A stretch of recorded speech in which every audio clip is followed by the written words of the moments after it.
My name is Karis Thebosian. I am the Director of Communications with the Saskatchewan Public Safety Agency. Today, we will provide an overview of wildfires in the province and some additional updates. I would like to note that we are recording this call, and after this availability is over, we will post the video on Facebook and YouTube. Today, we are going to hear from the President of the Saskatchewan Public Safety Agency, Marlo Pritchard, as well as SPSA's Vice President of Operations, Steve Roberts. We will have a stop at 2 o'clock, and we ask that members of the media ask one question, and if we have time remaining, we will go to follow-ups. With that, I'll turn it over to Marlo and then Steve for their comments.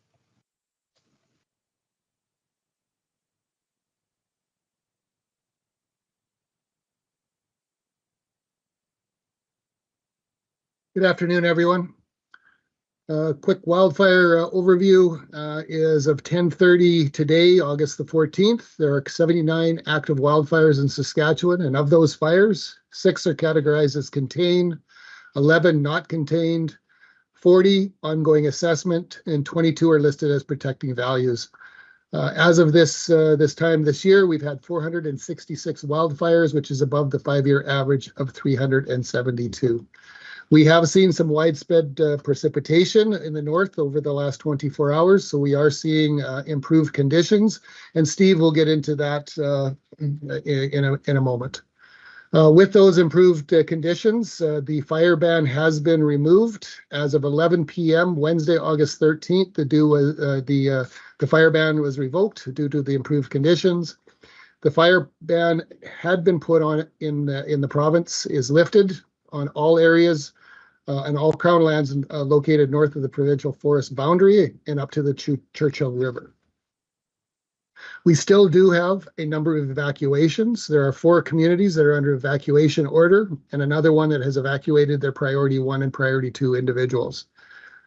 Those communities are the northern hamlet of Jans Bay, the Plonge Reserve, Pachinak English River First Nation, and the northern village of Pine House have evacuation orders in place. The northern village of Beauval has evacuated and remains evacuated, some of their priority 1 and priority 2s. And 4 other communities have had their evacuations orders lifted, and residents have started to or have returned home. Those communities are the resort subdivision of Lac La Plonge, the resort subdivision of Little Amiot Lake, Isla Cross, Canoe Lake, and Canoe Narrows. There's an estimated 1,100 individuals that are still evacuated in the province at this point in time.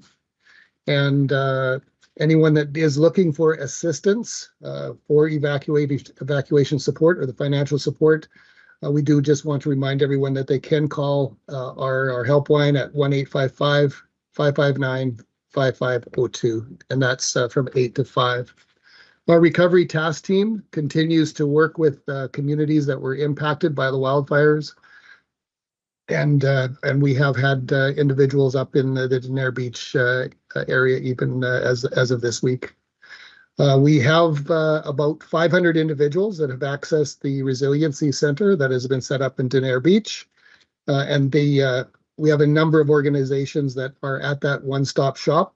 And they include SGI, PDAP, the Saskatchewan Health Authority, Social Services, Red Cross, and Samaritan's Purse, all there to help answer questions and give guidance as those that were impacted by wildfire work through the recovery phase. Cleanup and debris management in Denair Beach, and the community has contracted contractors to do that work. Started on July 23rd, and approximately 100 of the 216 lots have had debris removed, and that work continues, but they are making great headway. With that, I will turn it over to Steve to go into a little bit more detail in regards to the fire activity and the resources. Thanks, Marlo. As Marlo discussed earlier, over the last 3 to 4 days, all areas of the northern forest have received between 5 and 20 millimeters of rain. That has increased our ability to contain these fires and accomplish more, and has also reduced the risk of these fires to local communities and infrastructure. As a result, The ditch fire, the shoe fire, and the wolf fire are all now listed as contained status, which means that we do not expect them to have any further growth or expansion at this time. Crews continue to work on mopping those up. At this time, there are no highway closures related to wildfire. There are some advisories for potential smoky conditions, but no longer any closures. And as a result of this change in conditions, we have released our air tankers that we have been receiving support, 2 of them from Quebec.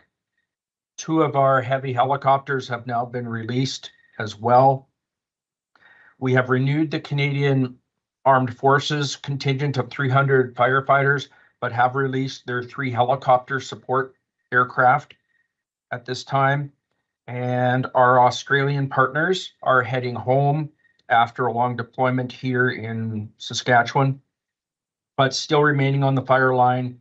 We have support from Quebec, Parks Canada, Ontario, Yukon, Mexico, and North Dakota. So we continue to make progress, and as opportunities present itself, we will communicate those with communities for possible opportunities for folks to return home, and also to reduce these fires and their impacts. We will also look and continue to look at opportunities to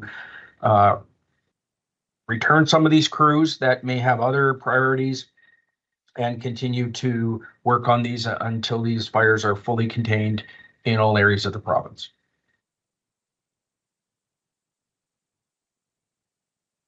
Thank you, Steve. We will now go to questions. So if you have a question, please use the raise hand function, or you can put your question in the chat. I would like to remind everyone that before you ask your question, please identify yourself and what outlet you're from, and we are going to stop at 2 p.m. So I will first go to Chris V. All right, awesome. Thanks, Kara. Chris Vandenbrekel with Global News. So, Steve, you talk about these 3, I believe they're the 3 largest fires in the province now being contained, the ditch, shoe, and wolf. Can you talk to us about that designation and what that means? Are there still type 3s or anybody like that involved in making sure it stays contained, or how does that work? So the definition of contained means that we do not expect under these conditions the fire to grow in size. So if it won't grow in size, it also does not pose any new additional risks. But that does not mean the fires are out, and it does not mean that activity has stopped. It just means that we can get type 1s, type 2s, and type 3s on contained fire line because it is more secure. We can make more headway. Likely the tactics will change. You won't see the need for heavy water bombers, for instance, or heavy helicopters, because they're better behavior, and that's why we're releasing those type of assets. But we are retaining our type 2 and type 3 and type 1 support from outside the province to continue to work on containment of these fires and the other ones that are still burning today in the province. Thanks, Steve. We'll now go to Jillian M. Hi, I'm Jillian Massey with 980 CJME. I was just wondering if you could paint us a little bit of a picture of what the rest of this fire season is going to look like. You've talked a little bit about releasing some of these supports that we've brought in. Can we expect things to relax with this fire season for the rest of the year? We'll still deal with the weather as it comes. We have a cooler, wet period right now. At this time of year, we'll also see the days are actually getting shorter, and we're getting better night temperatures, which are helping the fires. So we would expect it in a normal end of fire season, having these fires, make progress towards containment, some ultimately to be called out as we get into the fall. And as that happens, we will be able to release first external supports and then ultimately our own supports. However, if we still need them, we will extend our own staff and our own crews here in Saskatchewan. And if we still need external support, we will indeed call it and use it as long as it's required. Thank you, Steve. Ashwarya? Hi, Ashwarya with CBC. I just wanted to ask, with the fire ban lifted, do you have any concerns about new fires starting as people resume those activities like campfires and ATVs and such? Yes, we've seen a relief in fire, which means that because of the precipitation, the risks of starting a new fire, for instance, from a campfire, from a spark, is reduced. In the coming days, it could warm up and dry out. So people still need to be cautious. I mean, we still have to recognize that the majority of our fires this year were human caused. That led to the situation we're in. So people still need to be cautious. They still need to follow best practices, whether they're in a park or outside of a park, on making sure that we don't start any fall fires in addition to the fires we've already had this year. Thank you. Thanks again, Steve. Aaron S., please. Hi, thanks for taking our questions. Aaron Sousa with the Canadian Press. I'm just wondering, Steve, if you can clarify, you mentioned that the Australian firefighters are headed home. Could you just clarify how long they had been deployed to Saskatchewan? I don't have the exact date of arrival, but they've been here approximately, they've had 2 tours, so about 4.5 weeks total.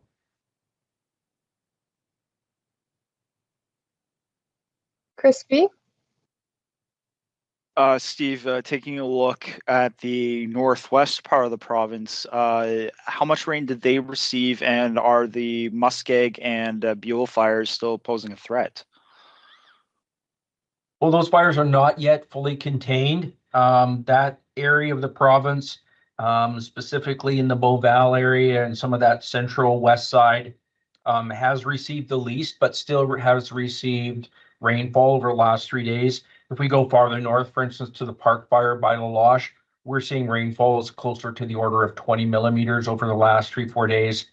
And the east side of the province has received more rainfall than the west. So it's really allowing us to shift our efforts on the fires that still pose the most risk and contain the ones that are in that stage, and ultimately to prevent any further wildfire impacts for this season. Thanks, Steve. Going into more follow-ups here, Jillian M. Hi, Steve. What's the biggest challenge that the crews are facing out there right now? Well, I'd say that the biggest challenge they're facing is they're tired. It's been a long season. Some of them are having to return to school here shortly. We're also seeing that, again, some of them are on their 4th, 5th, 6th assignment. So the change in fire behavior is welcomed by the crews because they can be more productive. It's not as high risk. It's not as problematic for them. So when fires are really busy, they may go and spend the whole day working on a corner of a fire to keep it from spreading, only to come back the next morning and realize that all their work has gone and the fire has moved beyond it, and they start all over again. So they can make significant progress, but it's been a long season without a doubt. And we see those impacts as, again, with our staff and also with some of the resources that come in. We'll see those dwindle over time because other province will be in the same position we are, of end of season, people going back to work, people going back to school, and some of those situations. So those resources will kind of slow down over the coming season into the fall. Ashwarya? If they are tired and I'm assuming there's a lot of type 3 work to be done with mopping and cleanups. Correct me if I'm wrong. Why not keep the 300 armed forces firefighters that are type 3 that can provide that support and additional help if there are others who are tired? So as we mentioned earlier, that we did extend the Type 3 firefighters for another 2 weeks in Saskatchewan, but we did return their support aircraft. We are not, because we can get access to these fires on the ground, we do not need that helicopter support, but we are retaining the 300 military firefighters in addition to our local Type 3 firefighters. Oh, thanks for clarifying. Crispy? Steve, taking a look at this fire season, as a whole, I know you've been around these fires a long time. Is this the worst fire season you've ever experienced? We would say that from an impact perspective, starting early, when we consider 38 communities were evacuated at some point. So that is more communities in 2015. And the area that was impacted by fire this year, very much concentrated in the southern half of the northern forest, which is where the bulk of our population resides in the forest. So in past years, large fires may have only threatened one or two communities. Those same fires have obviously threatened many, many communities. And we've seen one of the largest losses of homes and structures in a number of years, and that's at Denier Beach and East Trout Lake. Erin S., please. There's a blank foul. Hi, thanks for taking our follow-ups. I'm just wondering, in terms of, dealing with these fires, Saskatchewan has had a lot of crews in from elsewhere, and I'm sure you know that Atlantic Canada is seeing some pretty intense fires right now. So I'm just wondering if Saskatchewan is planning to send resources there. Well, we'll make resources available once we no longer have the need. But also remember that there's other parts of Canada that instead of sending resources to Saskatchewan as they have been, we'll be able to provide those resources to our partners in the Far East. That includes resources like the water bombers from Quebec that we no longer need, may very well return to that province and then get reassigned to help their partners east of them. We made our partners in Newfoundland and New Brunswick know what we're releasing, so they have the opportunity to potentially get those resources shifted to them. And in the coming, days to weeks, if there are resources we don't need that can be sent east, we'll make that known to them in case that's an option for them. Thanks, Steve. Jillian M. Steve, I was just wondering if maybe you could speak to, have there been any problems with scammers coming into places like Denier Beach, pretending to be contractors, that sort of thing, like they did in Jasper last year? Marla, would you have an answer for that?